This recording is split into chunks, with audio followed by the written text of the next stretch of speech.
All right, we're on. You saw it. Check it out. They smell it too. They do. They have that wonderful smell.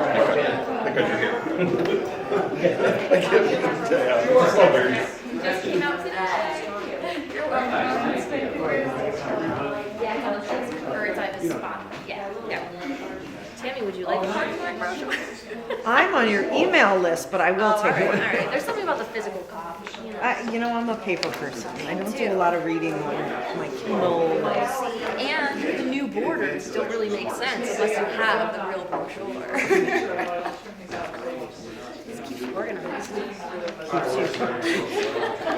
think it might take a lot more than this to keep me organized. Every little thing.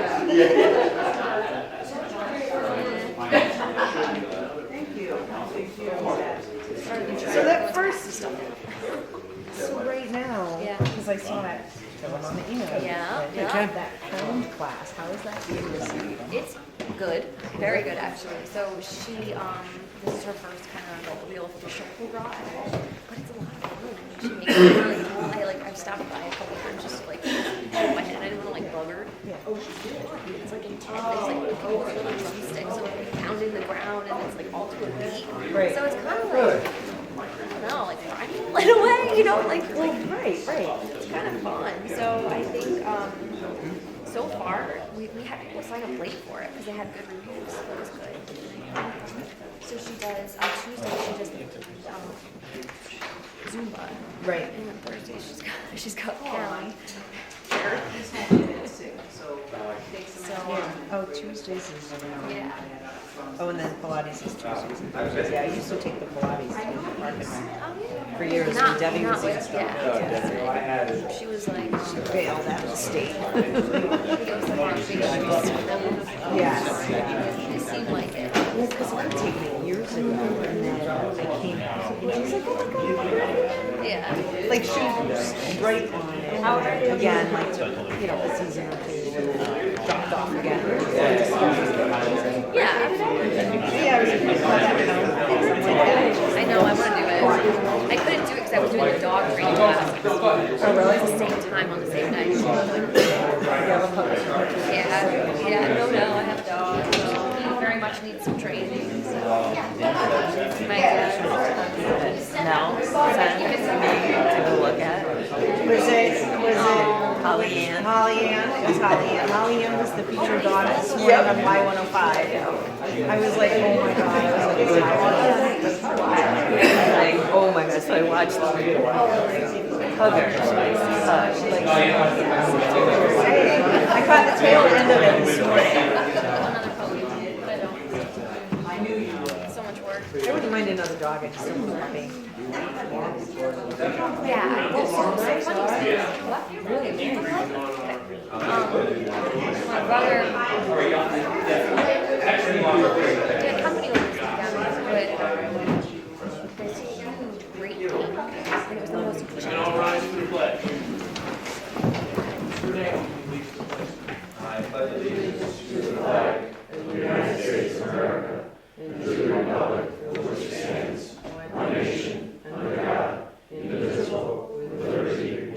A moment of silence for the men and women in the armed forces and our first responders. Thank you.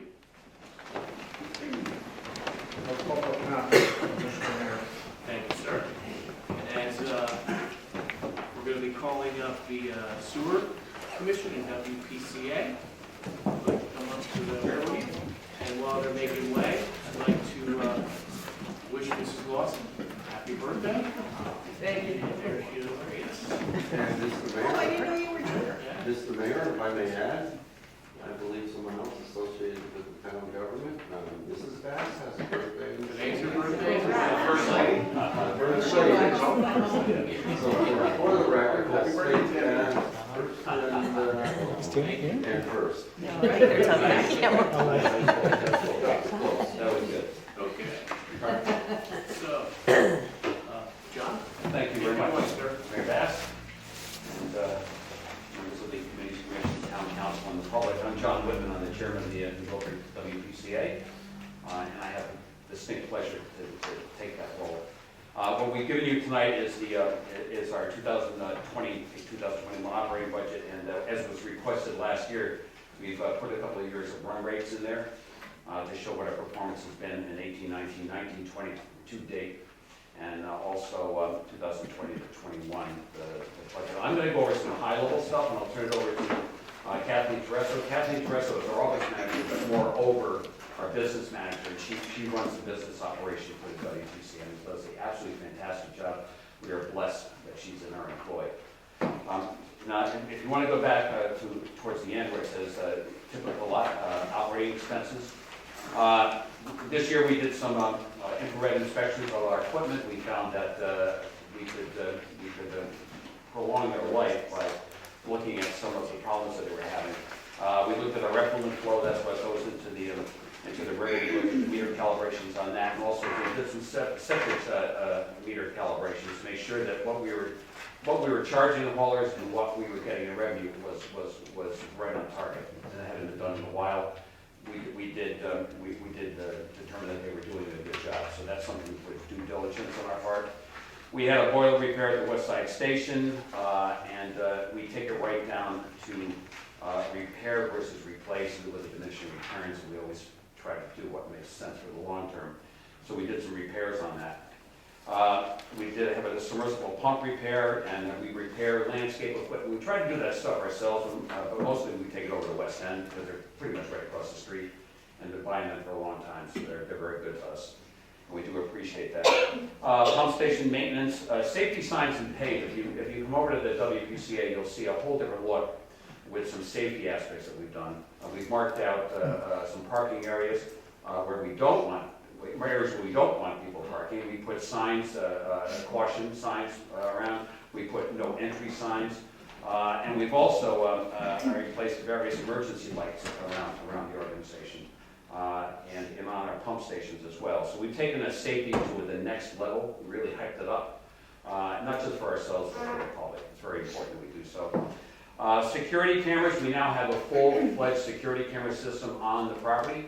And that can be monitored at various locations inside the office. Kate's folks watch that all the time, and that's something we've been meaning to do for a long time. Quick question on that, do the police have access to those cameras? I don't know that. No, they don't. They don't at this point. It's just internally right now. They should eventually. Okay, duly noted. Okay, good. Stationary crane inspections, we have to do that once in a while. It's an expensive process. But because of the amount of weight that we can lift up to those, they come in and they do safety inspections on us, normally annually. Software maintenance, issues, upgrades. We operate on the SCADA system, system control and data acquisition, SCADA, very common in the industry, and we watch everything that happens throughout our system on SCADA. Also, we can see what happens when the septic haulers come in, and what the weights and what we should be doing on that. We just, on chemicals, polymers, and other system operations, we'll talk a little bit about rates and charges. We experienced a pretty good hike in the incineration charges that we have for sludge. We got a 10% hit in this year, the 2019-20 operating year. We got 10% in one shot. We don't expect that to happen with a 3-year contract that we signed, but there's no guarantees. So what we're trying to do is we're trying to not pass these costs on to the haulers, because that is going to be self-defeating for us as far as revenue. So what we're trying to do is we're trying to find different ways that we can cut expenses. One of those, we looked at different polymers that we can draw more of the water out of the cake, because the more water we can draw out of the sludge that we send to the incinerators, the better price we get, and it's much more efficient. So we've done that. This Thursday, actually tomorrow, Kate and two of our commission members will be looking at the rates and charges to make the recommendations to our next Monday meeting. What we've done very effectively over this past operating year is that something a little bit different. We're breaking out into smaller groups. We've done our budget in a smaller work group. We're doing personnel in a smaller work group, so that when we come to our commission meetings, we're not debating a lot of things. We're giving best balanced choices in what ought to be voted on. And then the discussions are much, I should say, concise, if you were, because the work has been done by a subgroup. So we've been doing that. It's a very effective way to manage. Grit removal, we have 2 trains that operate on the property. And every year we alternate, we take the grit out of there. It's a nasty process, but it's the grit, the sand, the rags, and everything that just can't make it through the system. It's quite a manual process, but it has to happen every year. I wouldn't say it's the most favorite thing that the guys get involved with. But in order to keep the system operating properly, it has to be done. So it's a manual process with big vacuum trucks, and you get an operating on that didn't do it. So that's going to get done again. State of Connecticut weights and measures. These are subscription dues we have with the state, and safety supplies. I mean, we have confined spaces that we're in all the time. And these are confined spaces that have to be a 2-person man because of the possibilities of, always the possibility of an issue. So we have gas detection equipment and protective masks, everything that our folks use. I want to give you an idea that we are trying to be as self-sufficient as we possibly can with some of the capital projects that are before us. We have some things that are going on. Currently, there are things going to be happening still in this calendar year, rolling over into the next budget year. Currently, we have an outfall pipe replacement issue. The outfall is the piping that goes from the plant to the Housatonic River, and that's the clean water from all of the work that we do at the plant. After 60 years, the 20-inch outfall pipe failed, and it failed. And it started not just in simplistic words, percolating up top of the pipe and up outside the manholes. There's nothing we can do about it. So what we did is we had a diver come in, we plugged the outfall in the river, started looking at the pipe has a longitudinal crack in it that's just excessive. Don't know whether it happened during installation, it happened over the years, but it's gone. And because of all of that, the pipe sag. You can't reline it. So right now, M&O Construction is out there. They're replacing all the manholes. They're also replacing about 300 feet of that pipe, and that's about a $125,000 project. That's going on right now. We expect, unless something bites us, it's going to be done by Friday. So we can report at our next board meeting that that's complete. Currently, we're replacing the existing work truck that we have with a crane. It's an F550. I believe it's F550. The one we have, I mean, we all know that there are things that we own that there are diminishing returns. You just keep putting money in, and all of a sudden you say, you got to stop, because the returns just keep diminishing. Well, that's the case with the existing work truck we have. We probably will keep it as a mule to take, the chainsaws or whatever, off the road, what have you, but it is not, it can't pull the load anymore. It needs about $14,000 worth of work on it. Most likely we'll keep it, not auction. Most likely we'll keep it. So that's already been ordered, and we expect that in about another 8-9 weeks, something like that, Kate? I think something like that, about 10 weeks out. Future, we're going to repair the outfall piping for manhole 0. Manhole 0 is the one right outside the fence of the plant. We're going to replace that from manhole 0 to 1, and that's the first manhole that's in across the road, which was going to be a park at one point across from us, and that's where the outfall pipe is. And we're going to reline that. Right now we have a very large root intrusion. We don't know what that's going to cost us to get out, but I'm sure it's going to be expensive. It's about 9 feet down in the ground where the pipe comes through, and the root has punctured the pipe completely.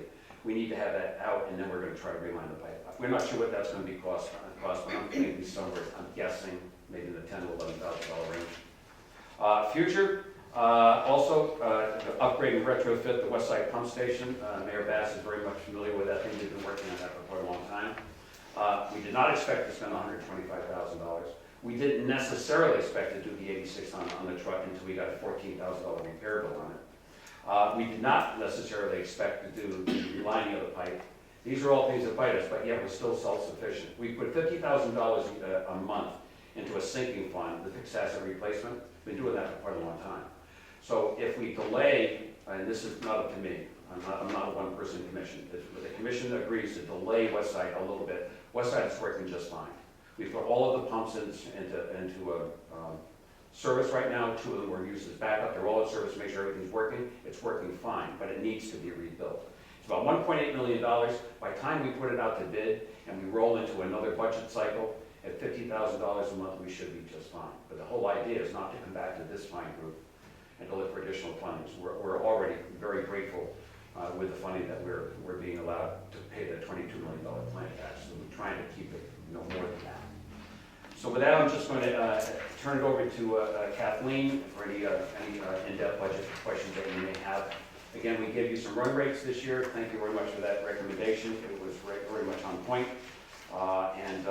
And you'll see that we've been pretty fiscally responsible with any escalations from the Okay. Chris? So a few questions. One, I saw software mentioned in here. Is there much software that controls the plant? Or- There's a Hawkware software that we use that we just started up and running probably late summer, early fall. They've been using that to monitor things at the plant. There's also a GIS system which they had started years ago and decided to complete the project in the summer, so now that's up and running. So they have iPads that they can use now, so when they're out in the field, instead of going back to the plan, pulling all the as-built and the maps and everything, they can just call it right up on an iPad and locate laterals, manholes, and there's also information in there. If they click on it, it will tell them the depth of the manhole, diameter of the pipe. Okay. In terms of controlling the plant, do we have adequate cybersecurity measures in place? We do have the SCADA system, which will trigger if anything happens, if someone comes onto the property and messes with anything at any of the pump stations or even in the back, an alarm will trigger and, Is anything connected to the internet? no.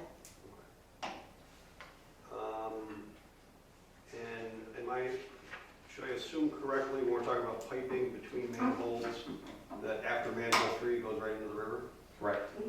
And is, we're replacing the pipe between 2 and 3, are we satisfied that the pipe from 3 to the river is okay? Yes, they did a scope on, I think, 2 all the way down to the river, so it was just 2, manhole 2 and manhole 3 was where the damage was, and then from 3 to the river was clear. Okay. And then just, and this is not, I don't want to be critical or anything, but there are 3 items that were kind of a surprise. And I'm wondering if there were routine maintenance inspections done before, that maybe they wouldn't have been surprised, or we replace vehicles on a routine schedule like a lot of the other. Right, well, with the inspections, what we're doing now is I've been talking with Ronnie and Ken to get on a maintenance schedule, should be done, what we should be looking at now. We also talked with John and Brian Morgan, who's been filling in about critical areas that were issues in the past that kind of fell by the wayside, and to look at those and see, you know, they might have done like a quick fix on them, see how that's holding up, and if there's any other issues. All right, thank you. You're welcome. Any other questions for John and Kathleen on sewer? Good job. Thank you. Thank you very much. John, thank Thank you. you. Thank you, Commissioner. Next is the Commission on the Arts.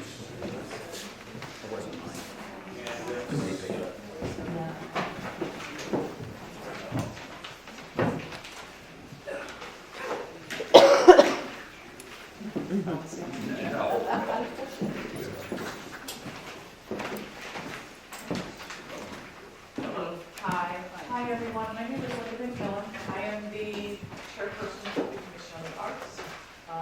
Something I've had the pleasure of being on now for about 8 months and finding our way through and enjoying every minute of it. It's been a pleasure. We serve the public for the town of New Milford. We serve the artists, we serve the musicians, we serve the townspeople who love the arts. And I just wanted to kind of go over some of the things we've done this year with the funding you kindly gave us, and some things we plan to do. And then, of course, if there's questions or anything, please feel free to ask them.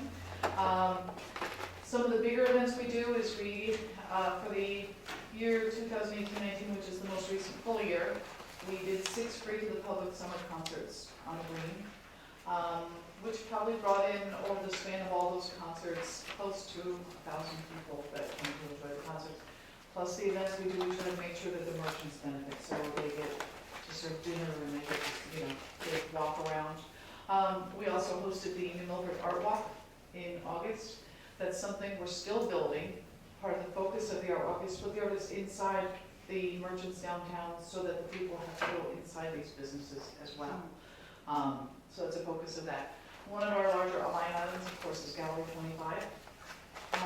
and I won't go through a lot of it because I know time is short, but I did include a whole thing of what we've done. We've hosted people from most towns in Connecticut, quite a place even from as far away as Australia. And we've given almost 6,000 volunteer hours back to the town through that organization alone. So it's something we take a lot of pride in. We support many organizations in town when they try to have art functions, whatever they may be. It might be theater, it might be music, it might be dance. We try to spread the wealth as best we can with what we've got. And we're always happy to do that. And people come and talk to us and we do things. We've done things from helping clean paintings at Perrybrook to supporting St. Patrick's Day, which is happening again in a few weeks. It will be at the Max this year, but they will have a bagpiper, dancers, and a band playing. We support the pottery projects for loaves and fishes that benefit them. Emerging artists at Hunt Hill Farm, and quite a few other things. This year we're also supporting the Barnfield Trail, which brings visitors to our area. We've supported Theater Works. Next summer, what we're hoping to do, not this coming summer, but the summer afterwards, we're also hoping to bring back the Arts Festival that was on Green every year and kind of creating a summer of art that will bring visitors throughout the entire summer. We're going to try to both market with the Art Walk and the Arts Festival and just have stuff coming in all summer to bring people in. And that's what we're able to do with the town's generosity and everything you've provided us so far. So we're just hoping to be able to continue to do that. Any questions so far? As you can see on page 47, the revenues, $500, the same. Then we go to page 204 for the expenditures. And while we're going over to 204, one of the things I can tell both bodies is, especially the Gallery 25, that's a huge asset for not only our community, but especially for the downtown. I mean, I've seen firsthand when they have their events. I mean, we get people from New Jersey, from New York, Massachusetts, they come, and then they'll go to different restaurants and buy, and shop as well. And it's definitely a driver. I know it's something on the economic development, and Karen will probably talk about it later, that we're looking to add even more of that to our downtown. So I can't thank you guys enough for what you do. David? Yeah, I'm just curious. Yeah. I know you've only been on for 8 months, so maybe you can, or maybe you can't. I was just wondering if there was any thought to having the art show on the green again? That's what, when I talk about the festival, bringing that back, Oh, that's what the one. we're gonna call it festival so that we can bring not only art, no, that was a very good question.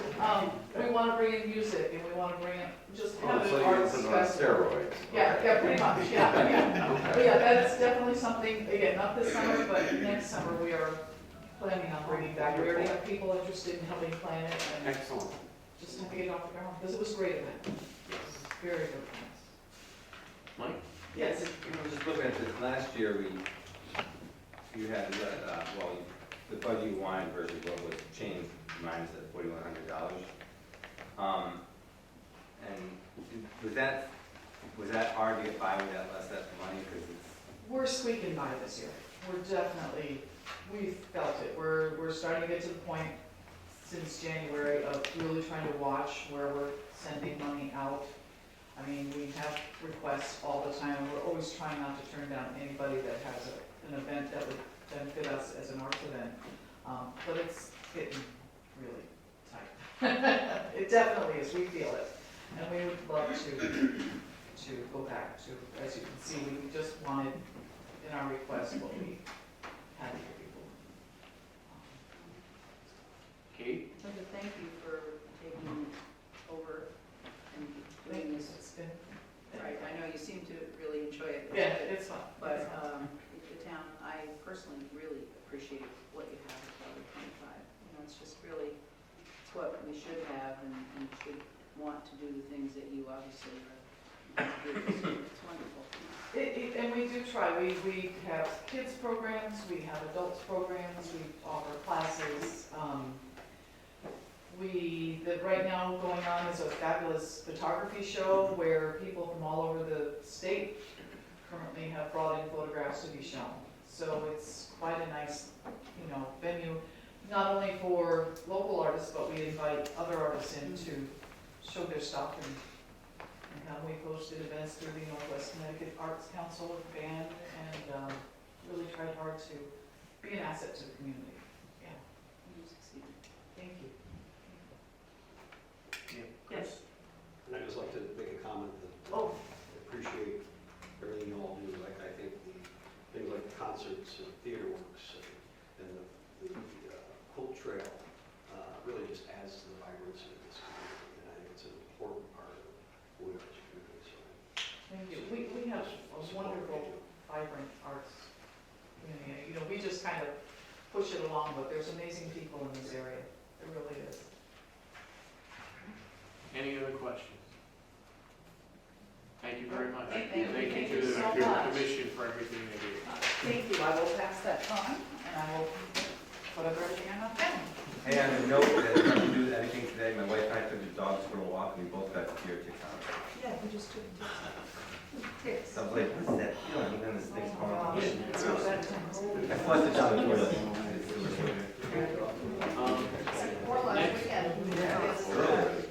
Kind of scary. Next, Valerie ended up getting the flu. So what I like to do is push that back towards the end. And Nick is here with farmland preservation.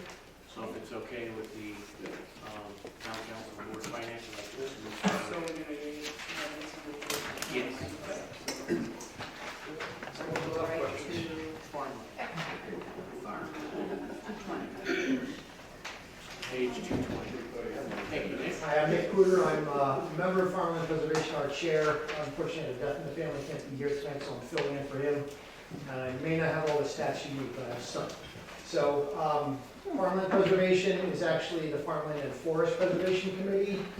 We have traditionally focused more on farmland preservation in terms of land acquisition and advocacy for farms and outreach to farmers. So we sort of think of it as three main prongs. First is land preservation, which we typically play a role where we interact with the state and with local land trusts and help bring together funding opportunities for purchase of development rights.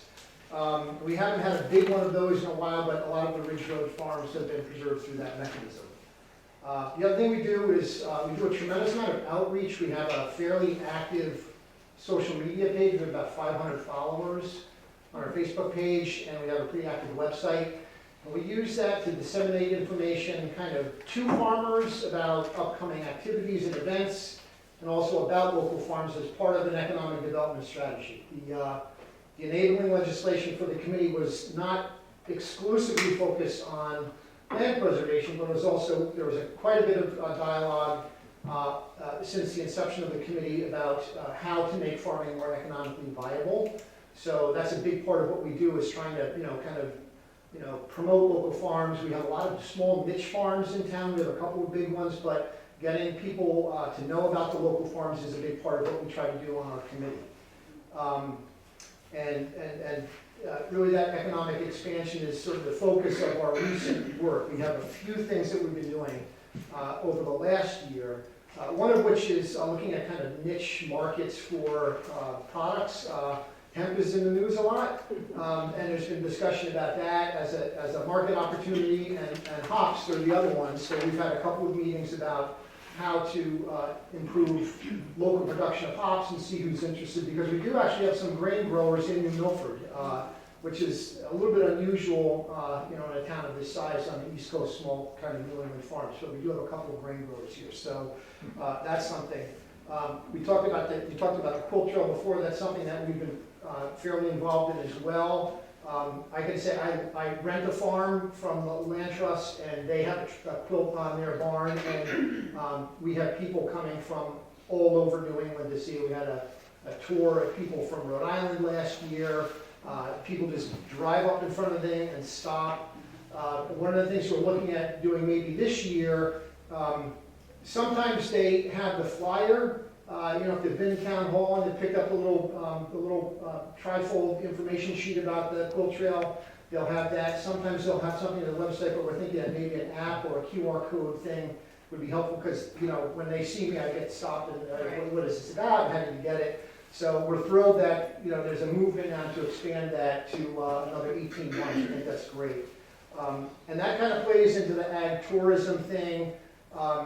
We had a farm-to-table dinner a few years ago at Harris Farm. We're looking at doing something similar to that this year, whether it's a bike trail of farms or a bike trail of some of the quilts, but we've been talking about a route that maybe goes from Gaylordsville down into the village here, to stop at local farms and then maybe have some food offerings along the way. We haven't worked out the details of that, but you'll see that's in the budget for one of the things we're looking at this year. Again, pushing agritourism, being on the POCD committee, as well as farmland, the interaction of agriculture and economic development in New Milford is really clear to me. It's an important piece in terms of defining the character of the community and having a local food source. So we see us working with Karen Pollard quite a bit more over the next year or two to see how that can be used to trigger and springboard into some other initiatives. So, questions? Anybody have any questions? You guys have done a great job over the years. Years back, I remember when Julie and the folks came to economic development and said we need to buy more farms. And I just made the suggestion, I said, if we really want to save the farms, we really need to save the farmer. And you guys came up and did a symposium that brought the folks from the March Farm and many others. And I remember this clear as day, sitting there watching all the farm families, especially the Kimberleys, when the guy told them from the March Farm, you have to trust your kids, you got to invest in them. If you want them to take over your farms, roll the dice. You're not going to win every one of them, but that's the future of your farm. And they've done it up there. They've proven it. And we have a fantastic agricultural community. And the more, and I said it years ago, the easier we make it for them to have a more finished product, instead of like the dairy guys who just sell to the big milk guys who always kind of chisel them on pennies, create that final product and help drive more business and more profits into that product if their hard work is raised. Great job, guys. Great job. And then just real quick, if you'll take a look, I kept the same amount, which is $3,000. You notice the $1,500 reduction, the same as last year. That's also our community resource coordinator is going to be working with farmland. One of the things that he's been doing was we saw the promotion for the quilt trail, and he was helping them out with that. So that's why we did the reduction, because in-house we'll be able to do a lot of that stuff. Great. Chris? And just kind of echoing a little bit what Tom was saying, I think the shift of your group on economic development and how to help farmers become economically viable, to me, is supreme importance. And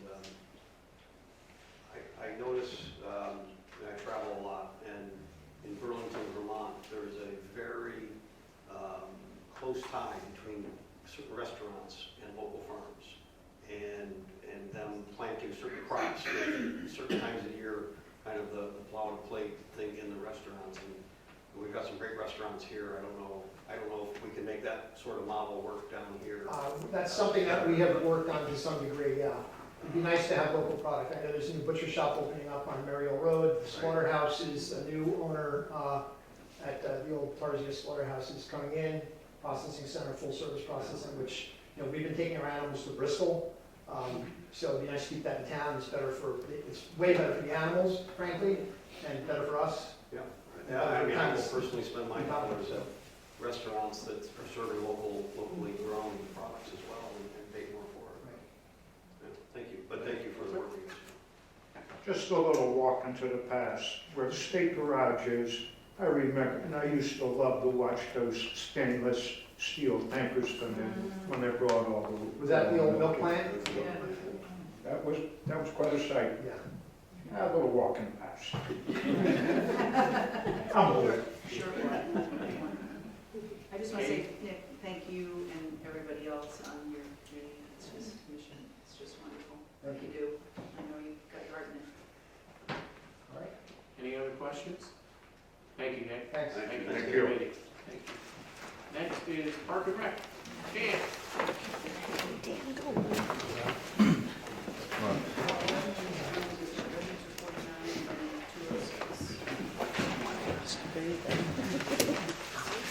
Dan, start with revenues or expenditures?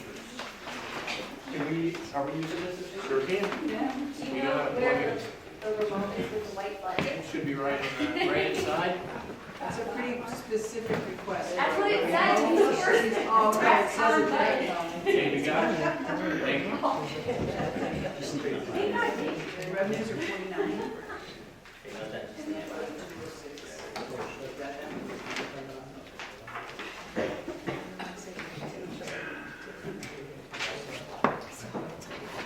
Blue on one side.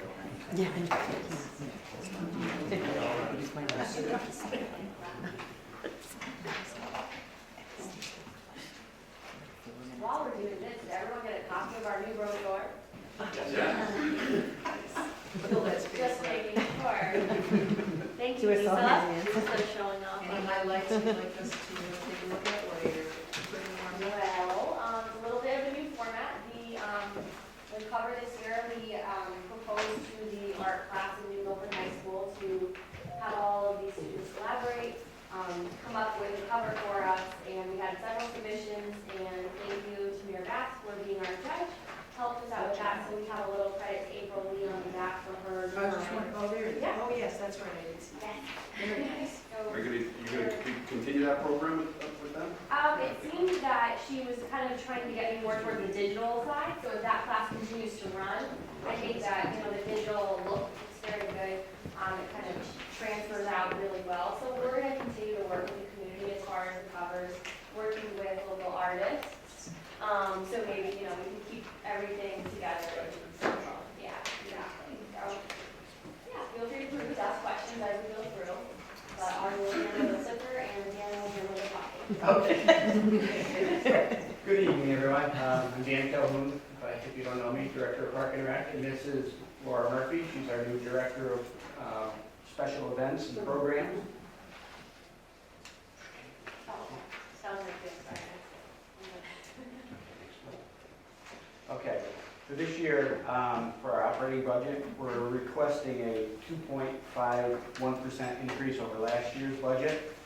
The main reason for this is we had a Teamster negotiation this year, ASME negotiations, and also, as you all know, the minimum wage increase went up this year.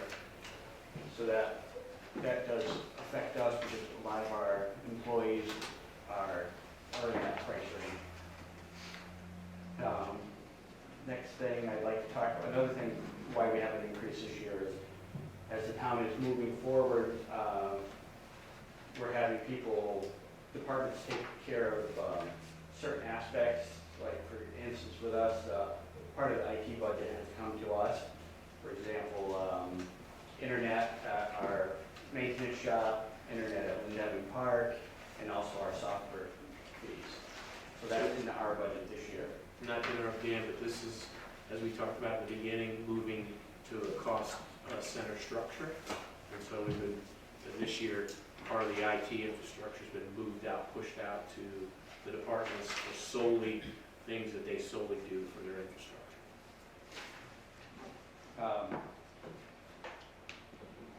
Another other thing we're asking for this year is, since we have Laura on board, we're offering a lot more programs, special events, and things like that, so we're asking for increases, small increases for that. So that's where most of our increases are coming from this year. And Dan, also, if you could kind of touch upon really our crown jewel asset that we have, especially through our park system, is Lindeming Park. Yes. So I know we've done a lot of security upgrades there, which has made the residents and the users very happy. But I know you've put in for additional, you could expound on an additional ranger that'll help with all the parks, especially with what we saw last year outside of Linden. Yes, so this year we have asked for additional hours for another park ranger, so we'll have 2 part-time people.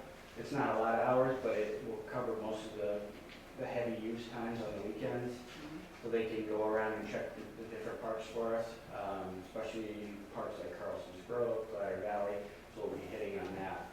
And like we mentioned, the mayor mentioned, Lynn Park, we've done a lot of work up there, with security gates, internet for the gates, all the software up there, cameras, and I want to especially thank Dave Watson for all the work he's helped us with on that project. So really moving forward, and last year with security and with the park manager that was there, the problems really dwindled. And thanks to the police department who, drove through and checked on things for us. So it was a positive change for the park. So I thank everybody for your help with that. I'd like to also go to revenues if we could. It'll be on page 49 for everybody. In the year, fiscal year 2017, 2018, our revenues were $505,000 and $44. In 2018, 2019, the mayor and council and board of finance gave us a goal to try to increase our revenues. Happily, I'd like to announce that we were able to bring that up to $531,315. So we increased our revenues over $26,000 last year. And Dan, sorry to interrupt, but we've given the charge to Park and Rec, and I'd like to thank Dan and his staff. They met that goal through creative thinking, additional programming, really watching different components of their operations. So I'd like to commend you, Dan, for you and your staff for doing that and hitting that goal, and want to thank you for that. Thank you very much. As you can see by the slide, those are our different revenue generators, that how we're able to bring the revenues in. Those are different cost centers that we have.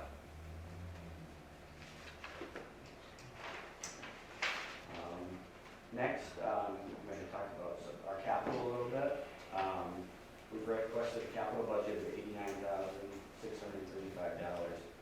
Compared to page 249. And that's compared to $142,507 the year before. And as you can see by the slide, those are the current facilities, whether they're town-owned or parks, that we currently maintain. As you can see in the capital requests, we're looking for a new tractor mower replacement. And Dan, can you talk a little bit about that? Sure. Yeah, like the mayor said, we have currently we purchased a tractor. It was a lease tractor. So this year I'm asking for the second year lease on that tractor. And also we have a multi-purpose machine, which is going to be on its fourth and final year of the lease. So we'll own that after this year. Some smaller other items that we're asking for is we would like to refurbish 3 of our kiosks in town. There's 2 on the green and 1 down at the chamber. We'd like to completely refurbish those, roof, the paint, and everything, and get those back up to snuff where they should be. Also in there is some refurbishment and renovations of the Glider Valley barn, which is it's been with the town for many, many years, and want to continue maintaining that the way it should be, and also the pavilion at Glider Valley. One of the smaller items we're asking for was we're asking for trash receptacles and recycling receptacles for the downtown area to continue that we've been doing the last few years. 2 of the parks that we have probably the most usage is probably the Town Green and Youngsfield Park. We're asking for funds to do some major renovations of the turf, and so that's in our budget this year. We're also asking for a small SUV to replace 2 of our old vehicles.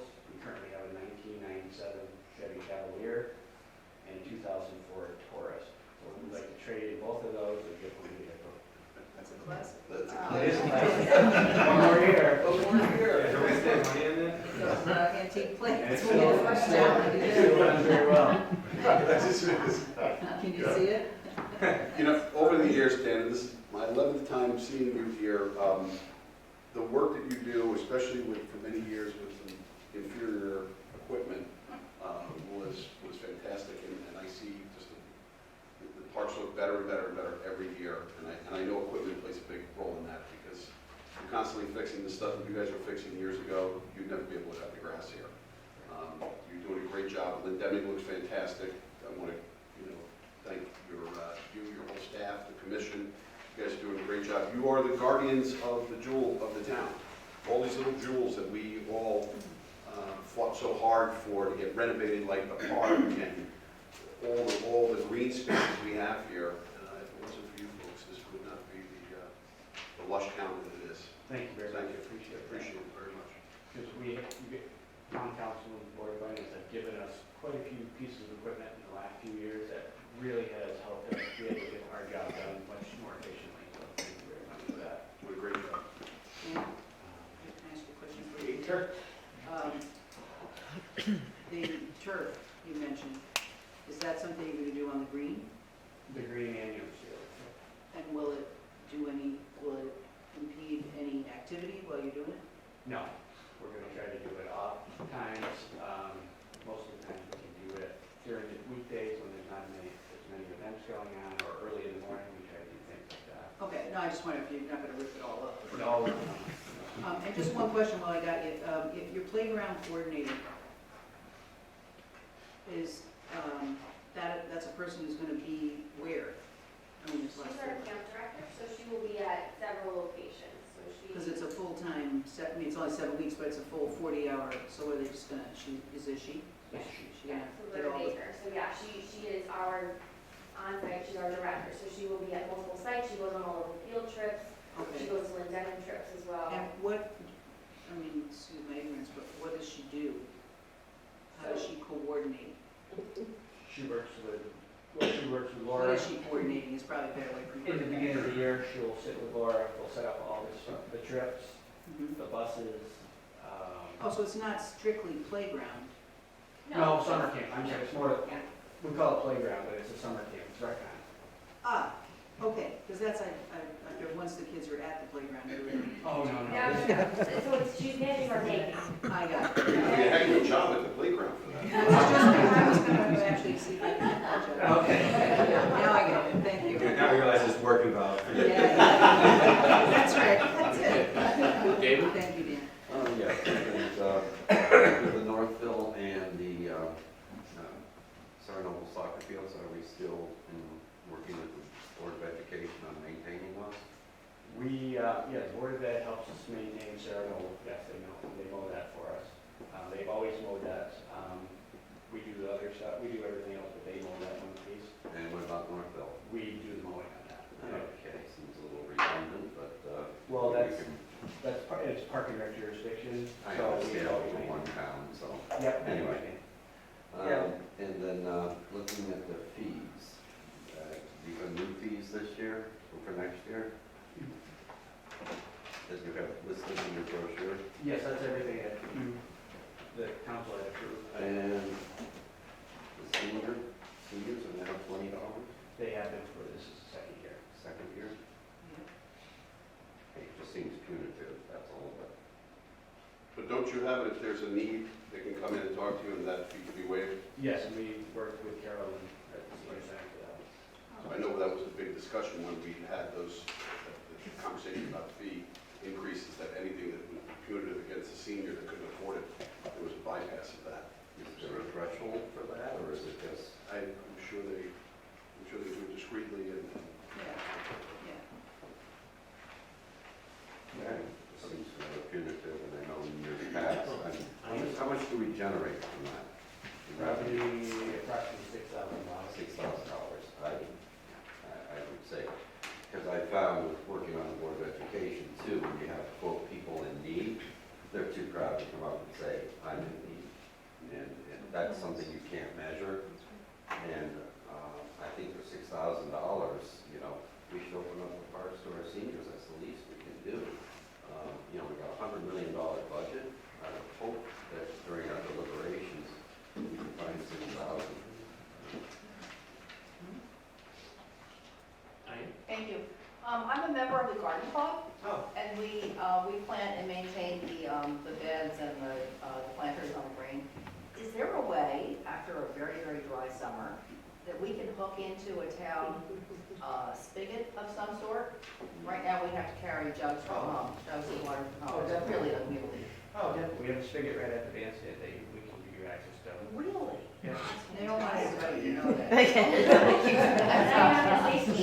Yeah, we can give you a key for that. But in the spirit of increasing revenue, the costs for Thank you. I'll give You're you a welcome. call. Thank you for everything you do. Green always look beautiful. It does. Thank you. Beautiful, absolutely. Any other questions? It seems as though the pavilion rentals have become even more popular in recent years.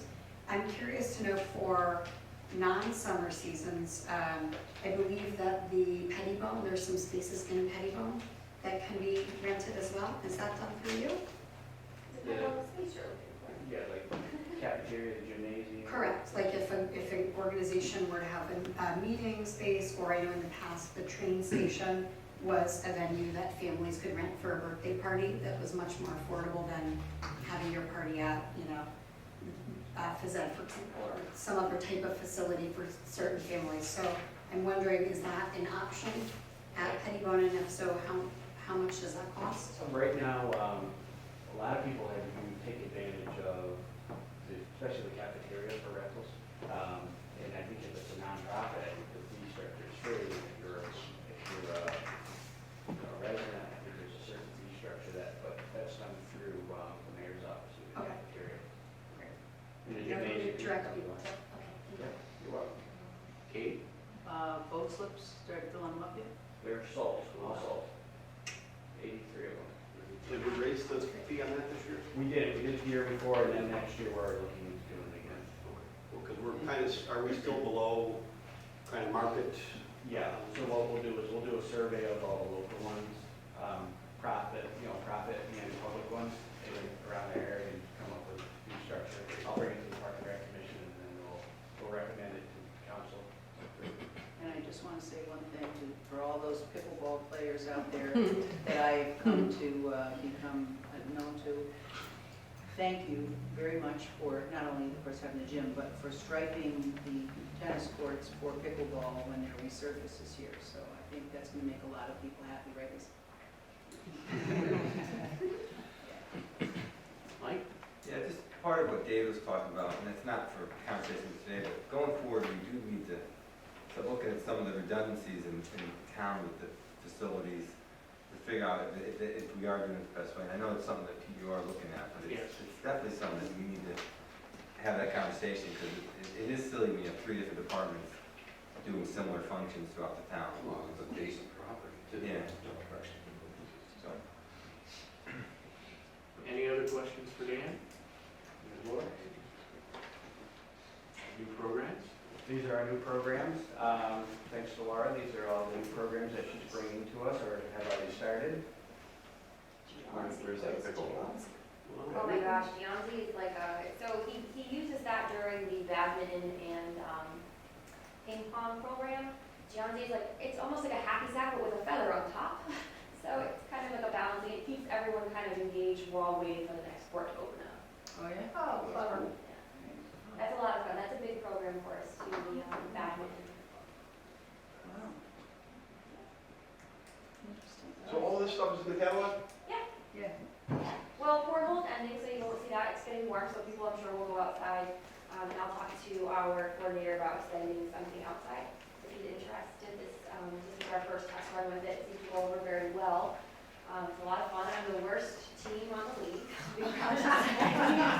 but I'm there, so it's a lot of fun. It only goes up. Yeah, it's really better from here. I didn't realize how competitive it was. I joined non-competitive and then we merged, so, ooh. But we do have a family fun day coming up May 16th that will coincide with the goat day, so we're hoping to kind of share our people. We'll have a booth with them, they'll have one with us, and we'll share all of our activities.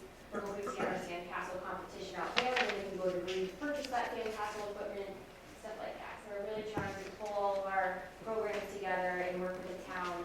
Our Easter egg hunt is on the green this year. We are working at planting some golden eggs in some of the stores, as well as collaborating with other businesses. So yeah, we're really kind of getting it do have some fun trips coming up in the Sustainable Garden in the 28th of this month. So if you are interested, that would be a lot of fun. We're going to see the orchid show. So Laura, did you bring Pound? Pound? Is that your idea? Yeah, actually, it was our coordinator. She was already doing Pilates and then had come to me asking if that's something that we would offer. And So it's sort of a torture component. yeah, you're like getting all that aggression with drumsticks on the ground. Yeah. So that's that. Any questions? Any questions? Thanks. Okay, some of our goals that we're looking to take on and finish up. Like I say, anybody have any further questions? Dan, thank you and your staff. Real quick, for those that are maybe new to the board during winter time, we have DPW that plows our streets. Park and Rec takes care of our sidewalks on our town buildings. So I'd like to thank maintainers for their work, not only during the summertime, springtime, when we think about it, fall, but also during the winter. And also your staff down at Tabor. Anybody have anything else? Thank you, everyone. Thank you, everybody. Any else? Next is the Milford Center Cemetery, page 176.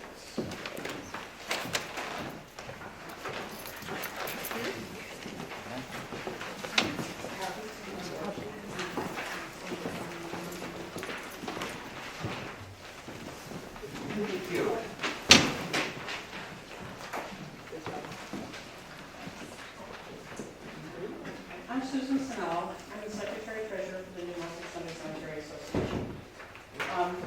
We're always very grateful for the assistance that the town gives us. Last year, we were very appreciative of $44,000 in change. This year, we are only requesting $41,750. It's a slight increase. Trying to keep our expenses held. We got a lot of donations. We received a big donation of wood, not just this past week, for instance, because we keep our building, our shop with wood. And the boys are busy cutting it up and splitting it and stacking it away and stuff. So that's, we've been very fortunate to get topsoil from a local distributor. We've been very fortunate to get stone to mix the concrete for foundations donated to us also. So we don't necessarily get cash donations per se, but we do get in kind. And just kind of real quick, as kind of background as well. Thank you to the Center Cemetery for all their work and what they do. Also, they partnered with us on our first ever. We did the graveyard haunted, the graveyard trail. We worked with the library and the Historical Society. Went over very well. And we're going to continue with our second year this year, kind of make it a little bigger and better. But also just for an edification for both boards, we're also working, and the Center Cemetery is one of them. I brought in all of the cemeteries and those that take care of them to come up with a long-range plan. Because some of the cemeteries are already done and they're just kind of non-viable. And how do we take care of those? And one of the things why we help subsidize this is according to state statutes, if a cemetery was to ever dissolve itself, the town then would be liable. So then we'd have to take over the maintenance. If it was still a active cemetery, we would then have to do the interments ourselves. So it makes way more economical sense and a good return on investment to help the professionals that are already doing it, such as Center Cemetery.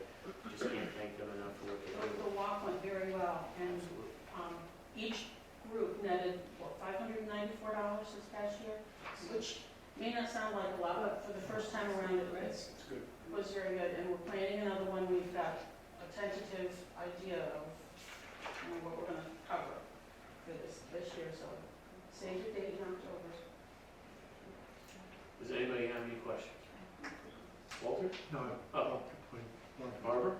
Susan, this handout, it's labeled differently on the top, but is it the same as what's in the? It should be.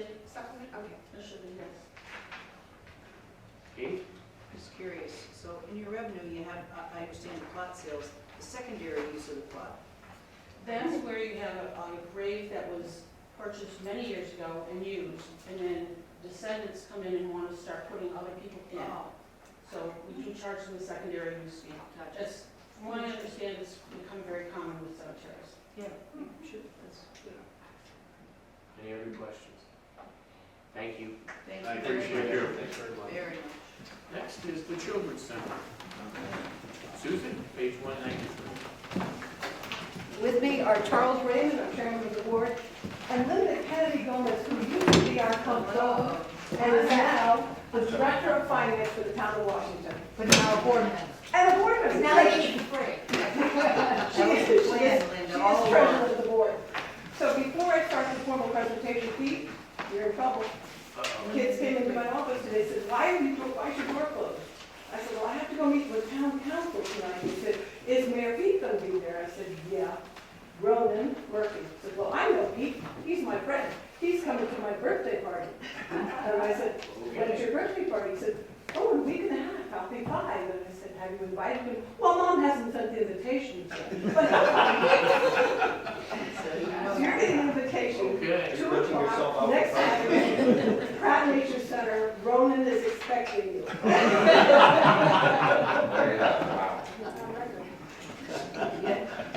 These kids are not shy. It's a good education. So, what are we doing this year? 49 years, I'd say, of success. We've had a hell of a run with you guys. You asked us to do this. I think what we've done is what you expected and maybe more. We are the first preschool in the state of Connecticut to get national accreditation, the gold standard, the very first. Well, that was 30-some years ago. We've maintained it ever since. And what does it mean to have the gold standard? It means you're one of the best in the country. In fact, when they did a review 5 years ago, we got 100 or 100 plus on all 10 of the standards. And when the evaluator left, now I told this to some of you before, we call these NIAC accreditors, they're clipboard Nazis. They come in with their clipboards and they refuse to talk to you. They won't make eye contact. They could take away your accreditation like that if they see something they don't approve of. I didn't know whether we had done well, bad, indifferent. So when she was leaving, I sort of begged, please, are we okay? Because I didn't know whether we were anything. And she looked at me and looked with, I can't talk to you. Look. And then she walked out and said, you should be very proud of your organization. So what am I saying that for? You asked us to provide early childhood education to low and moderate income families. They cannot afford it.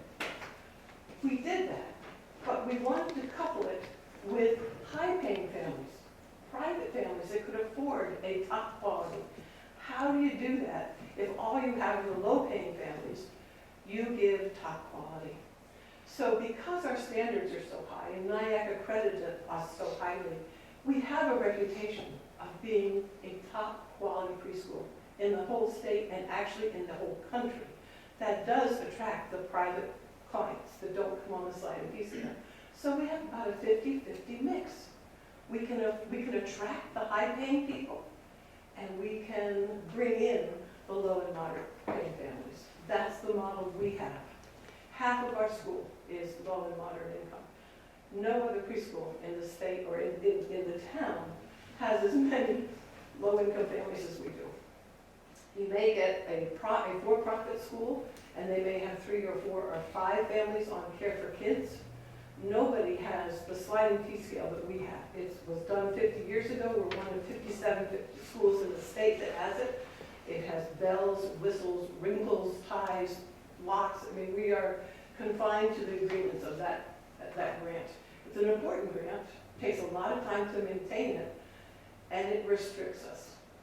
So a low-income family can come in, single mom, making $15,000 a year. The parent fee for that infant could be $11 a week, $500 a year, a whole year, 10 hours a day, 50 hours a week, 3 meals. And Public school ratios, 20, 25 kids to one adult in the classroom. How many kids do we have to one adult in an infant room? Anybody want to guess? Amy's right. We can have 4, not 20, 4. I could swear right now, but I'll try not to. The budget we function under is a killer. It is made to lose money.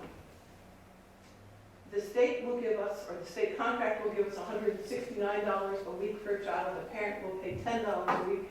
We'll make $8,000. We'll bring in revenue of $8,000 on an infant. Like the public school, I know my cost per child. Public school is $15,000 to $16,000 per child. We're $12,000 to $13,000 per child. And I have combined income from the parent fee and the state contract of $8,000. I'm in trouble. But you asked us to do this. And when you did, you promised support, and you have never let us down. You make it possible. I'd say we've had about 4,000 kids come through the school, the majority on low income. One of the other key factors of that school, our school, is our food program. I would say some of our kids get the majority of, 80, 90% of their weekly nutrition from our food program. Thank you for that. That's about $75,000 a year between the cost of the chef and the food. And the food is great, and she's brilliant. I mean, we watch every penny. But she can, Big Y tells her when the pork loin is going on sale, and she changes the menu to make sure we get the best price ever. And if you have any questions, there are a few people here that might speak from the heart about what their experiences have been with their children at our school, maybe one or two. Anyway, the sliding fee scale, controversial issue. How do I know they deserve it? It's required that they make less than 75% of the state median income.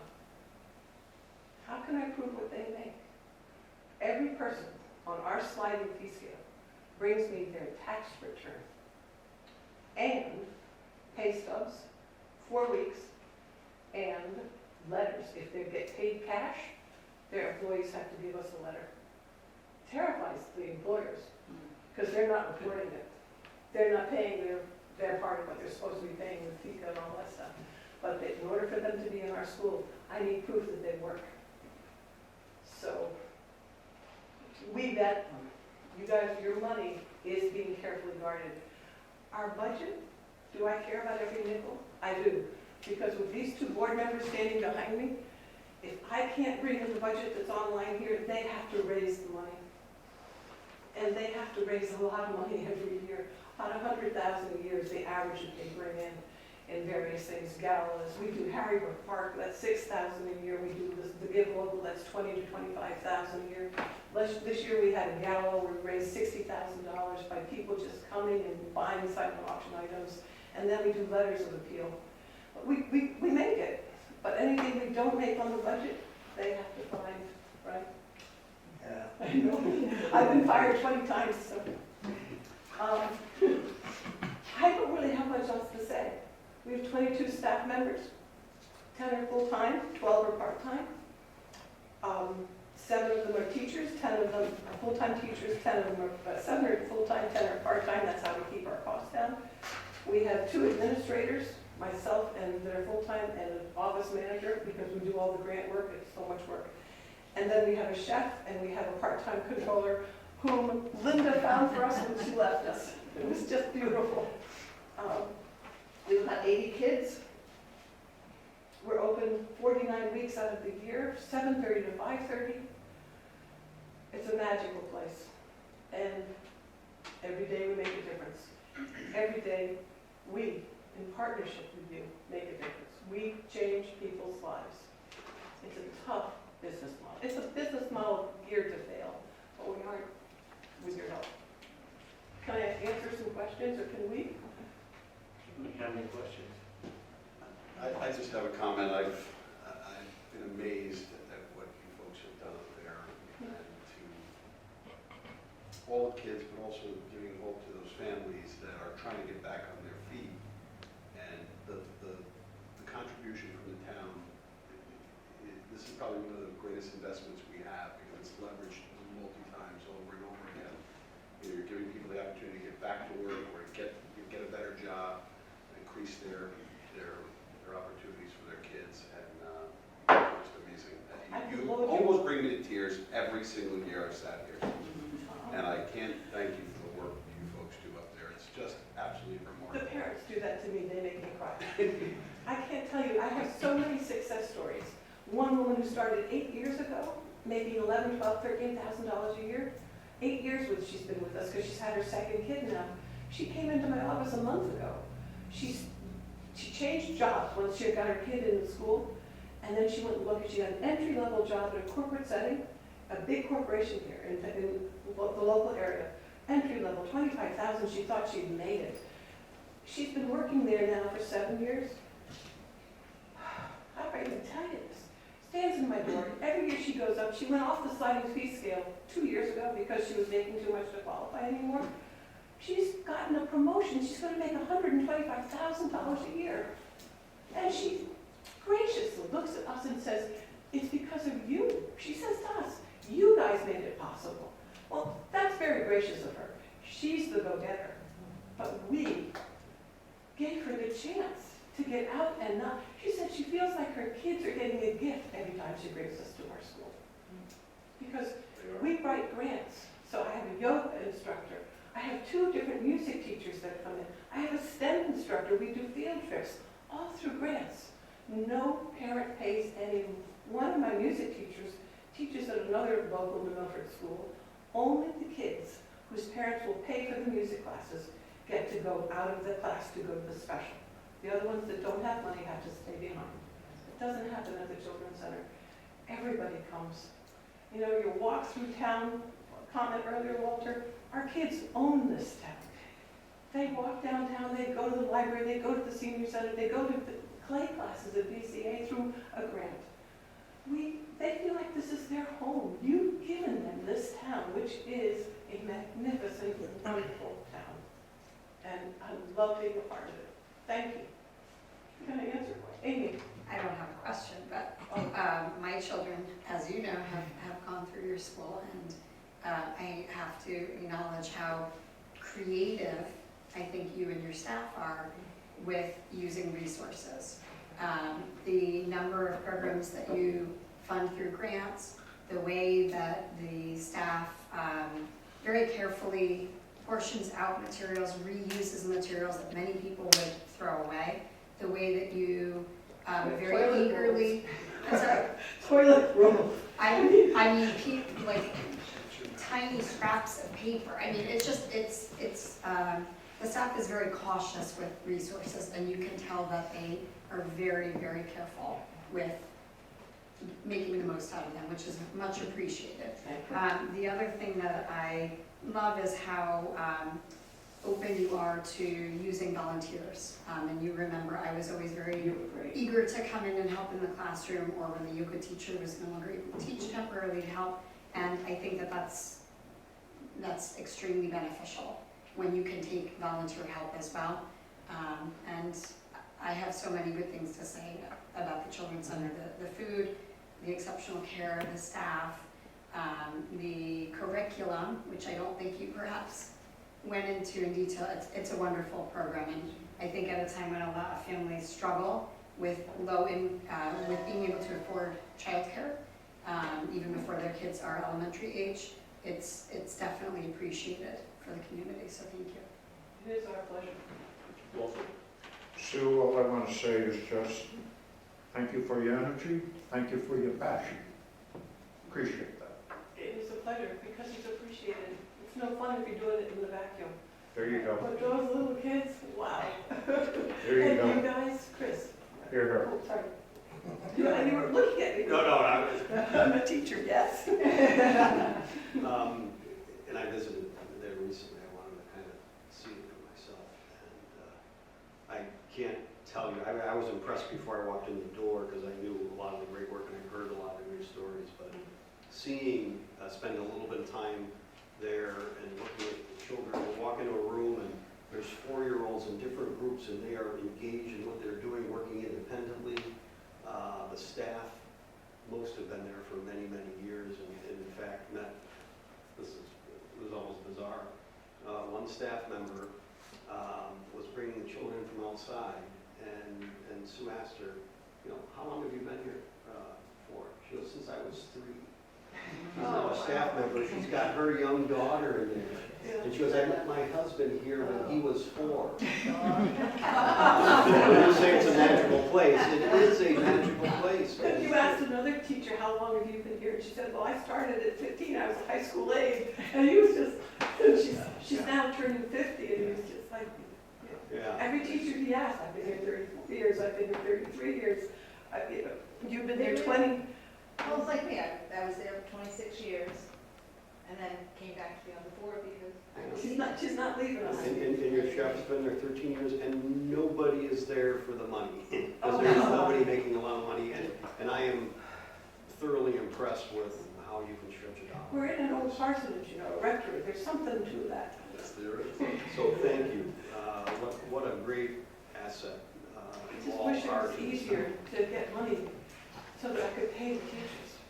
I mean, to be with a master's degree making $17 and something an hour, it's not a living wage. I remember those days. Yes. So That was in the dark ages when I started to teach those. Before television. Yeah. Stone tablets anymore. Walter, back then. Stone tablets, oh! Charlie was a far behind Oh. Thank you. Do we have any more questions for Sue? Or the store, Charlie. Kiss Charlie. Any questions? And lastly, Sue, just can't thank the Children's Center enough for taking care of our children and those that are less fortunate and giving them the opportunity for success. As you've talked about, we've seen the families come before our council and talk about how the opportunity was given to them to make a better economic self for their families and for themselves. And also real quick for the council, as Sue talked about before, the town asked the Children's Center to do this. Also, I believe it was 1972, the town had its community action plan. And why that's important to us here is the community action plan is what provides stability. So when FITech comes to look at our bonding, they're kind of look and see what it is. They want to make sure that all segments of our society, we have in one way or another tried to provide some stability to them. This is one of the components that we have. So not only does it help our kids, family opportunity, but also as an intended consequence, and also a better opportunity for us in town for our financial bond picture as well. Great picture. So, The kids can't get the thank best you chance in the world. The parents don't go on welfare because they can keep their jobs. The bounding rate gets a good review. And it's a partnership, and it really just feels like a community. Absolutely. It's what we're here for. Can't thank you enough. Thank you. Thank you all. Thank you. Thank you. Next is, real quick, the Housatonic Valley Association budget, that's page 68. And just real quick, is it in our budget supplement?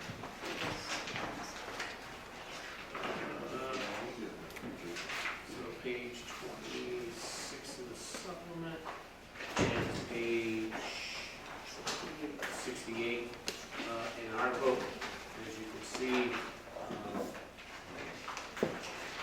they ask for our town appropriation of $350, it was the same as last year. What they basically do is they help take care of our rivers and our natural resources. So to me, it's a very good investment.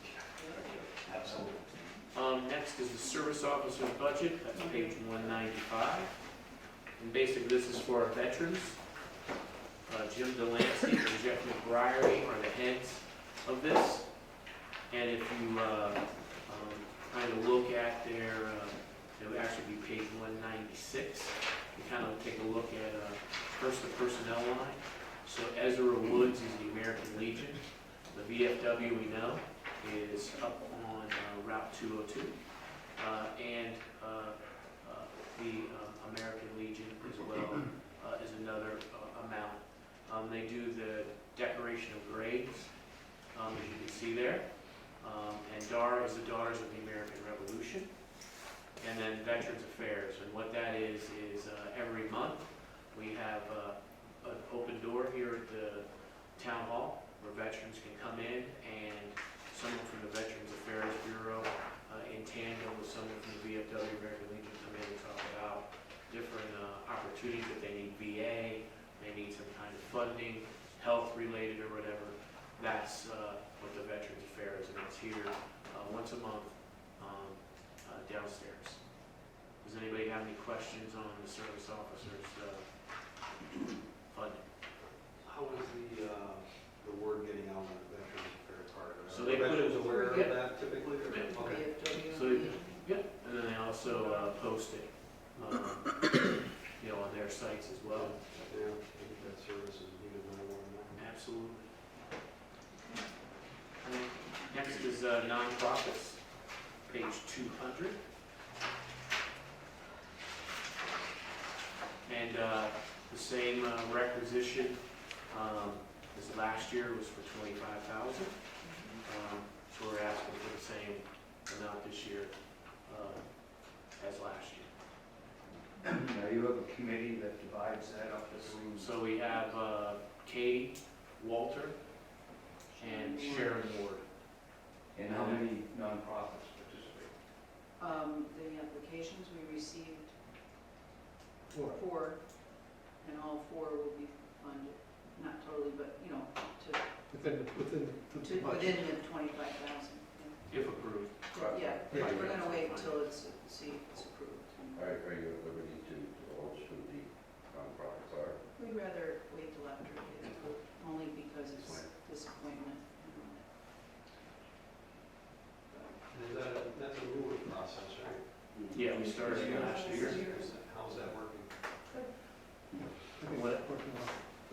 What happens is the nonprofits come out, fill an actual application out, as they did last year.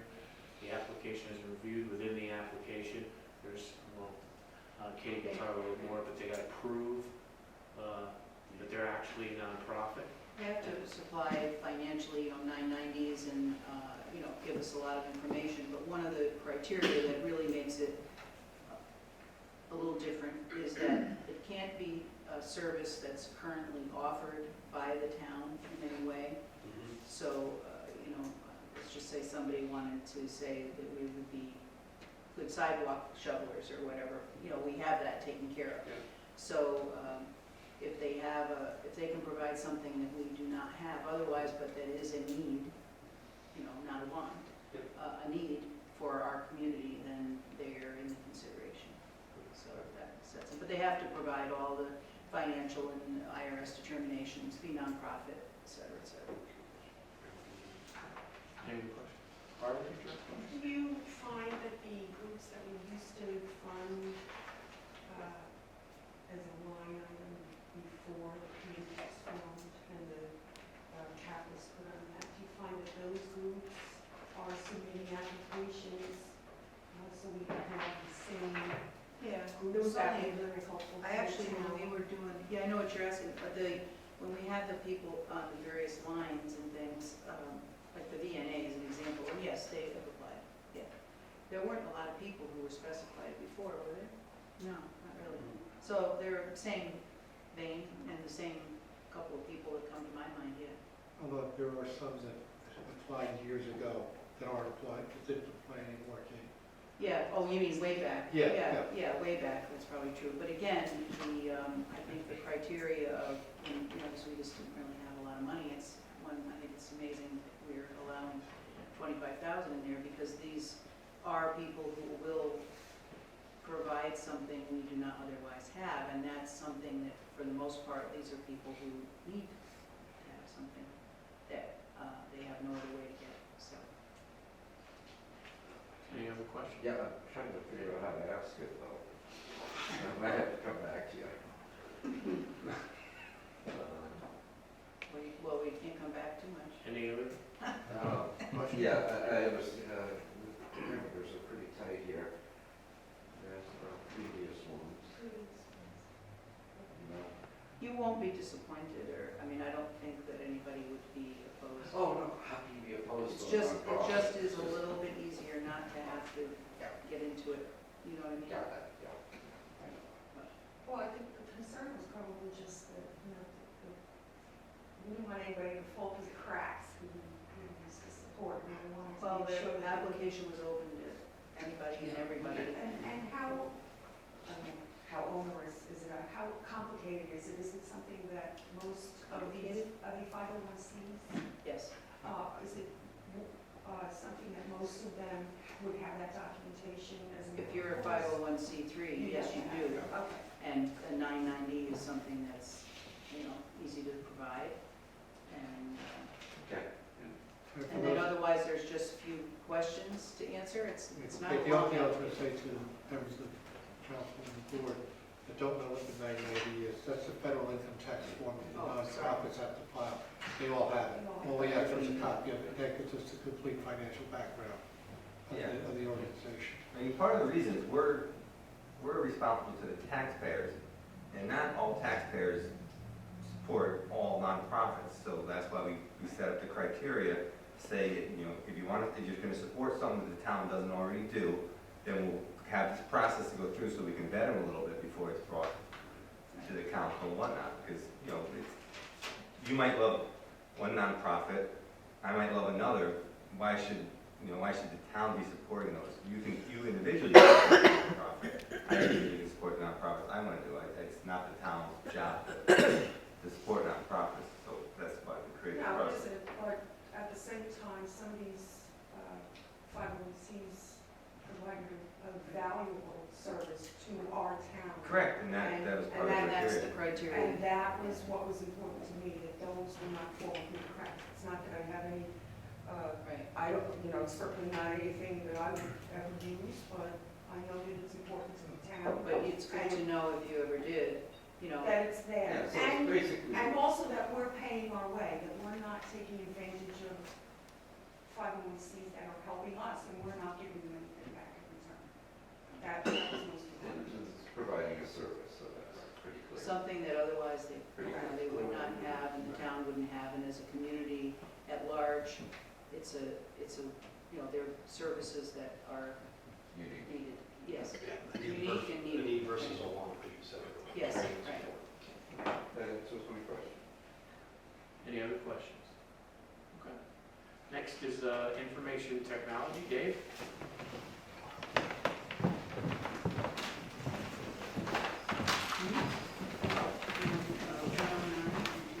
You better have a presentation. And it better work. Yeah, it doesn't, I'll see myself. Good evening. One of the last times I was here, I was asked to introduce my second in command, and a little bit of a false start, I introduced you to my stepson. This evening, I'll be introducing you to our second. Oh, right. That's right. This is our new systems administrator, James Wilson. He joined us about 2 months ago, although it feels like yesterday because everything has been absolutely flying. He has done really an excellent job in getting up to speed and giving the department the opportunity to really get to where we need to be. There's no secret here, we had a really big pull the last 6 months to get us to where the department needed to be, and the last 2 months have moved at an absolute wonderful pace because we now have 2 people in the department as opposed to just 1. So, Ken, thank you very much. Our Good first job, one Ken. is- Okay, Yes, sorry? Fast responder, very clear. Thank you. Ah, yes. Our pleasure. So I will attempt to be succinct. I would imagine birthdays, festivities, and everyone takes dinner, what have you. But any questions by all means, certainly. First slide just covers what we've been up to for the last 6 months or so. As you can see, we've been working on having true offsite backups. We've secured our VPN. We now have an IT usage policy. We are working on centralized logging, and our network is being remodeled in a way that is very much more secure. We've implemented patch management. We have a very active phishing simulation ongoing, along with training that has been quite fruitful and productive, I would say. We've introduced in the last couple of weeks our encrypted email for departments that are dealing with information that really needs to be secured. Now they have the ability to do so. We also are in the middle of beta testing with one of our departments, a password management suite, to allow our end users in the organization the ability to do their jobs without having to worry about a slew of passwords that they're maintaining. So we're demoing that with one department right now, and that will be rolled out once we're at a place where we're comfortable with the platform and comfortable with it being widely used in the organization. as far as our numbers here, you can see our personnel summary and our contractual summary. And now, the previous budget did not outline the contractuals versus some of the other costs. Contractuals are obviously really what we owe to outside organizations for services rendered as opposed to materials and supplies and what have you. There we are, our materials and supplies and our capital. A little less this year on the capital. Supply are pretty lowered as well. Our materials and supplies, I believe, was also intended for some purchasing equipment and such, what have you. Our intention here is really for paper, pens, things to that effect that are necessary for the department to run. As you can see, and as the mayor alluded to earlier, we've made an attempt to decentralize some of the costs that were burdens on the IT department, but really a cost of another department. So as you can see, the MyRec software, which is actually leveraged two separate implementations of MyRec. Both have been moved, one for the Park and Rec organization and one for the youth agency. They're completely standalone. They've taken on the onus for both of them themselves. Vision by the tax assessor, the firehouse by the fire marshal, Geo, again by the tax assessor, and facility food by the facilities department. The costs that the department is still going to be holding on to are those that are spread across multiple departments. Munis, perfect example, the entire organization uses that, so the IT department holds on to that. For new services, as mentioned before, we have security education, we have password management. Our offsite backups, as you note there, that's variable. That's very much based on how much data we move. So if we're storing more data in the cloud, that cost may vary, but this is our best approximation as to what to expect. Our centralized logging and encrypted email, along with the password management, those are really just maintenance costs there. And then our remote desktop, that allows us the ability to, no matter where the individual is, give them remote service. So for example, we've rolled it out to all of our police cars. So if an officer is out in the field running into a technical issue, we don't have to pull them back into the station to deal with it. We can simply remote to the computer and get the job done, really minimally impacting the officer. And that's true for all the other individuals in the organization as well. We use that on a hourly basis. It's really substantially helpful in when you have two people in an apartment to not have to go on site for something that can be resolved remotely and in a timely fashion. The individual who is need to get back to the job can do so in a more timely manner. And we are not spread as thin because we're not also in transit and in front of the individual and working, etc. So it really does go a long way, and the cost there is very easily Don't substantial. you wonder how you ever managed before that was invented? Yes, very much so. Yeah, it's It's a really small thing if you're not on your side, but really it is Yeah. like a miracle. And one of the, sometimes it's seen as a benefit for us, but what's often missed is the time it takes for me to go from one individual across town to another, for example. They're down. They're not able to be productive. So it's not just the time that you're spending on me moving back and forth to location. That individual is not being productive, but they're still collecting a wage. Yeah. You want them to be as productive as possible to be able to get their job done. Technology's intention is to make your job easier. It's as simple as a hammer and nail. There's a reason you're not using a stone to drive your nail. If your technology's not doing the job for you, you're not able to be productive, and we're not doing our job. So this is just one of the many tools that we use to make sure that the tools that we're providing our staff are functional and up to par. It's funny you say it, but prior to you, it felt like we were hitting a nail with a stone for sure. Appreciate it. For almost 11 years. Very happy. And frankly, that's it. We were attempting to be succinct here, but I'm happy to answer any questions anyone has. Anybody have any questions? No, I just have to say, like I said, I am so impressed by, you and Ken also, that it's so fast to respond, so quick, succinct, all those things that I like. I appreciate that. And you save money, so, it's a Yeah, win. good job. You have me there. Yep, Any other questions? good job. Oh, I just want to, thank you. I can't believe you don't have a head full of gray hair. This It's not the way the last 6 months. Very good job. It's happening. Give it another year. It'll be. You've done a great job. As long as I maintain the hair, I'll be using those words when it's on video in 10 years. Anything else? Great job. Thank you both. Great job. Thank you, Thomas. Thank you. Thank you. Next, Karen, Economic Development. Yeah,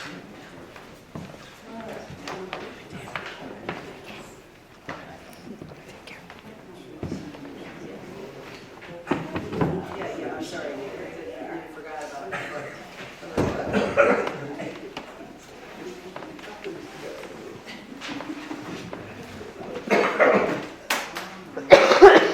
Oh, my pen does not want to stay there. No, that pen keeps jumping off.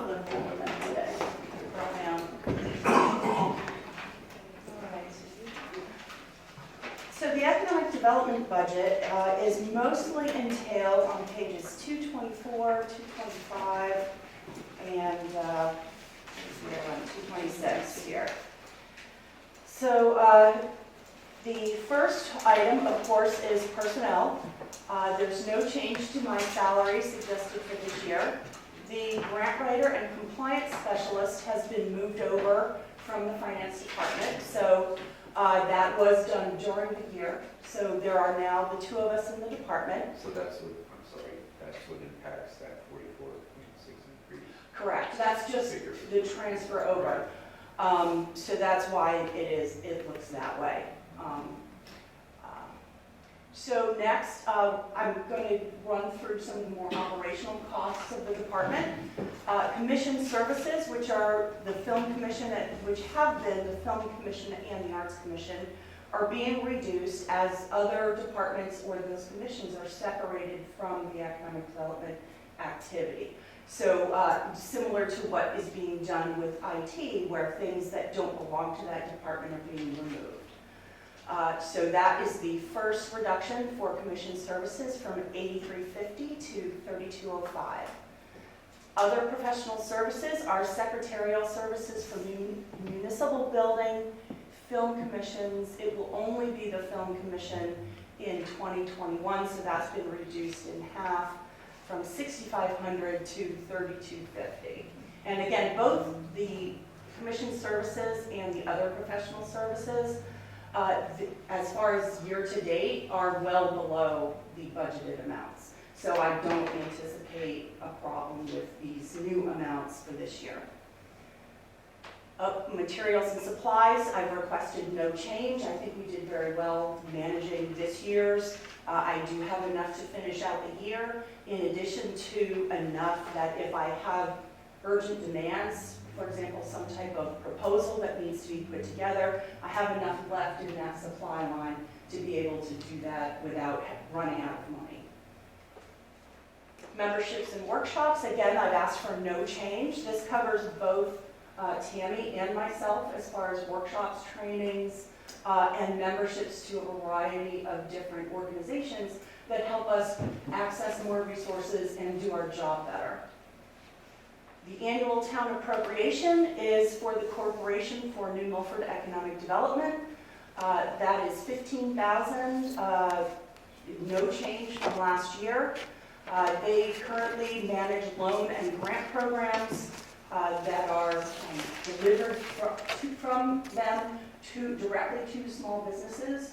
Again, something that the town is not able to do is to benefit those small businesses directly, and the corporation is able to do that. The funds that they use, they've had for a number of years now. They were originally grant funds that came into the corporation and are still being distributed as either grants for facade improvements or loans directly to small businesses for equipment, or we do have a small facade loan program. So currently, we still have some money in those. We will be, the corporation, I should say, will be continuing to increase the amount of money that we have to invest in our small businesses locally. I think that's a very important program to have to supplement what's available through banks and through other non-traditional lenders, and without the heavy fees that are sometimes associated with different types of lending, especially to small businesses.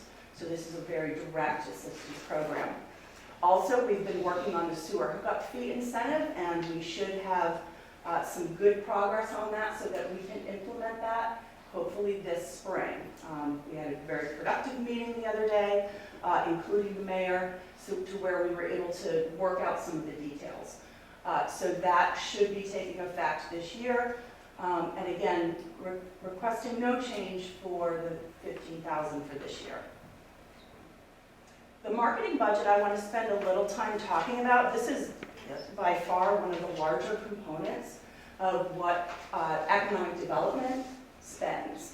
And there are a number of important things that are subheadings within the marketing budget. So for this current year, we had some carryover from last year, about $30,000. We ended up with $133,300 for this year. We are not going to spend all of that money. So far this year, we are at $76,391 with 4 months remaining. We are projecting that we will end up spending about $114,587.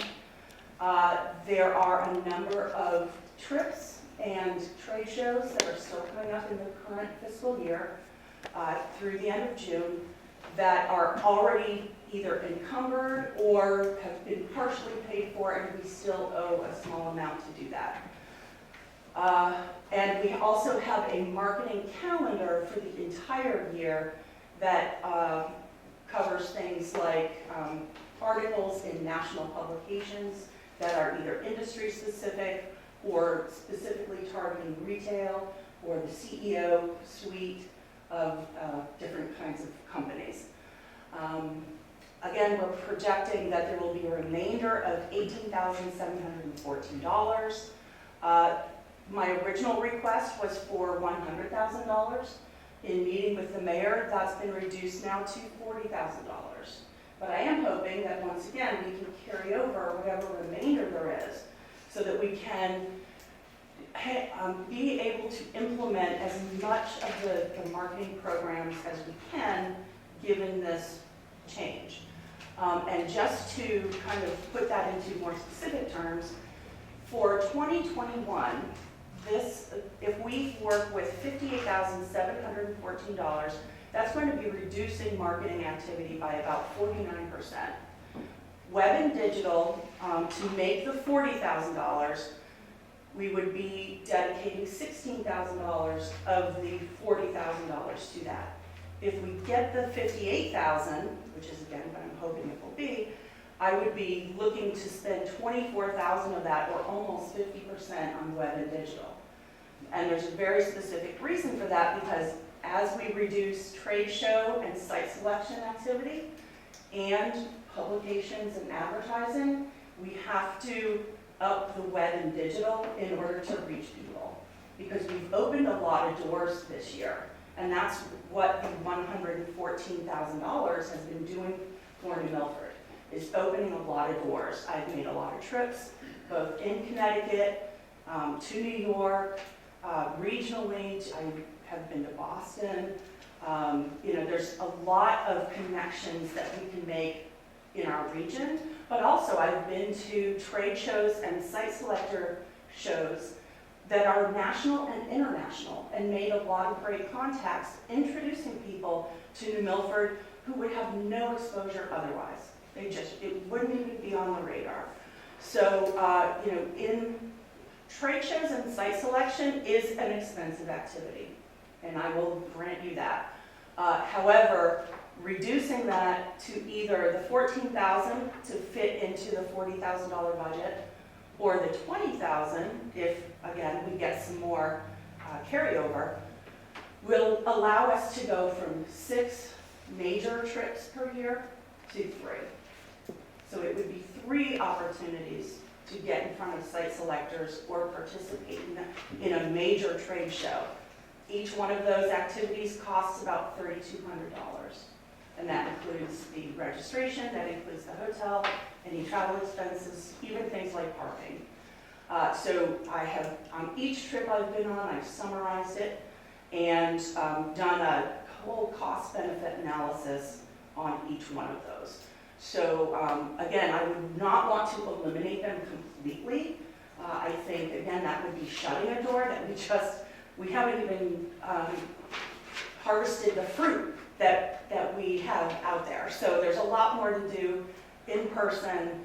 And again, the same kind of goes with advertising. It's just like the newspaper. People have a tendency to get more stuff digitally, but there are still a lot of people who read those magazines or those publications, specialized newspapers for their industry. And that, again, those are ways we open the door to folks to tell them about New Milford. A lot of that is very much paired up with the web and digital. All right, so I think I've got one more slide. Right, so the Economic Development Commission itself has its own line item on page 227, and they have clerk services for $1,500, and we're not requesting a change for that. And they have supplies for $250, and we're not requesting a change for that. So those are kind of the bullet points of the economic development budget. I do have a few documents here, and hopefully I can answer any questions you have. Anybody have any questions for Karen? Chris? So there was some uncertainty on whether you can carry money over the 18,000. What is, right. How is that a decision someone has to make, or we have to look at? You would have to vote on that We would have after the end, I believe it's after the end of the fiscal year. The finance department will summarize what is remaining in the various accounts. And at that point, the town council would have to have a resolution and make a motion to carry forward that amount of money, or whatever the remainder turns out to be. It could be higher than that. I was just estimating on our usage monthly, average it out, divide by 12. Okay. Walter? Did you have a Chris? I have just a quick question, and I'm not sure if Linda, it's appropriate for you, Mr. Mayor. I am curious to understand where tourism fits and some of like the PR duties, which could go in either department, but as a PR professional myself, feel like they might fit better in this department. So I'm just curious to understand, because it helps guide my thinking of how we think about the community resource coordinator. So when you look at the budget, it was, when you look at Karen's, you'll see events and tourism are 0, Yes. others 0. So when you go into the mayor budget, you'll see that we actually moved the tourism line over to the mayor's office. And the reason being was that I've asked Karen to really laser focus on really looking at our commercial grand list development. Because that's really going to be the driver for any kind of budgetary increases we have here. Because the homeowner's pretty much stressed already with state, federal, and local taxes. So we had a pretty good increase this year. So I've asked Karen to really look at that. So for her to really be involved in that, really working with the business, she's a one-person department. We've got Tammy doing grants. We're going to take over the tourism aspect. So in that respect, website presence, I have Pat Pembroke, who was with City Center Danbury. So she's very well versed in that. She worked with me and we were both involved with the Downtown Business Alliance, Chamber of Commerce. So we're really going to work on that aspect through the mayor's office, because we have the bandwidth there rather than having Karen spend more time on tourism when she could be working on commercial development. Okay, thank you. Okay. Any other questions for everybody? Thank you. Thank you, Karen. Thank you. Okay. Do we have any public that wants to speak? And do we have a motion to recess? Or adjourn? No? To adjournment? Motion to adjourn? Second. For the town council? All those in favor? Aye. Opposed? Thank you. Board of Finance, motion to adjourn. Second, all in favor? And just When are we going to meet for the break? tomorrow. We are going to meet. Yep. Same bad channel, Walter. Same And bad channel. I'd like to thank everybody on the council and Board of Finance for going through our hearings. Thank you. Thank you, everyone.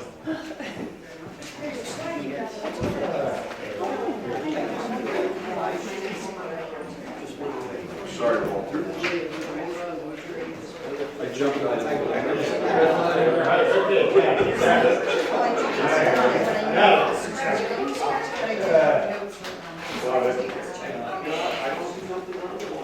Yeah.